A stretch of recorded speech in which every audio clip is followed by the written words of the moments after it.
पहिलो हो साँच्चैकै बुझेर बोल्नुहोस्। सोच विचार गरेर बोलेको कुराले गहिरो प्रभाव पार्छ। हतार नगरी आवश्यक विषयमा मात्रै बोल्नुहोस्।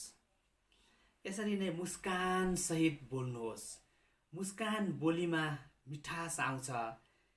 यस्तो बोलाइ मन छुने र आत्मीय हुन्छ। त्यसैले मुस्कान सहित बोल्ने गर्नुहोस्। सिधा र स्पष्ट शब्द प्रयोग गर्नुहोस्। घुमाउरो भाषामा घुमाउरो प्रकारले बोल्न छोड्नुहोस्। सिधा र स्पष्ट शब्दहरूको प्रयोग गर्नुहोस्। अस्पष्टताले भ्रम सिर्जना गर्छ। सरल, सहज र बुझ्न सजिलो भाषा प्रयोग गर्नुहोस्। आवाजको उत्र चढावमा ध्यान दिनुहोस्। एकै सुरमा बोलेको कुराले चासो घटाउँछ। स्वरमा आत्मविश्वास, जोश र मिठास राख्नुहोस्। अर्काको कुरा सुनेपछि मात्र बोल्नुहोस्।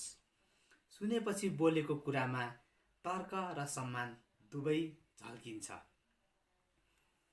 बोल्दा शरीरको हाउभाउसँग बोल्नुहोस्। हाउभाउ मिलाएर बोल्ने गर्नुहोस्।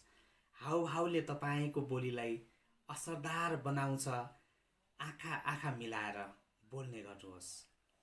सारांशमा कुरा गर्नुहोस्। लामो कुरा नगर्नुहोस्।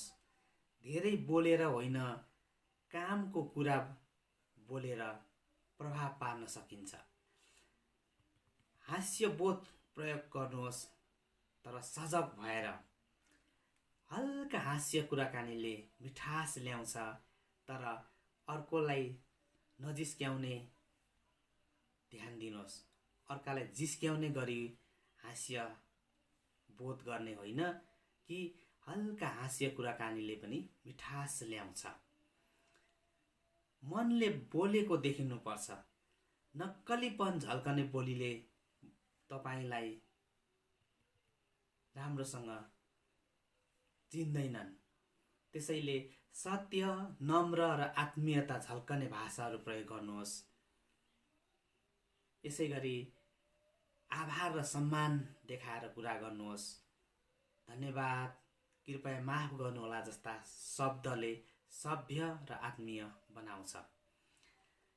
निष्कर्षमा बोल्न जान्नेले मन जित्छ, सुनाउन जान्नेले आत्मा छुन्छ। यी तरिकाहरूको अभ्यास गरेर सजिलै प्रभावकारी वक्ता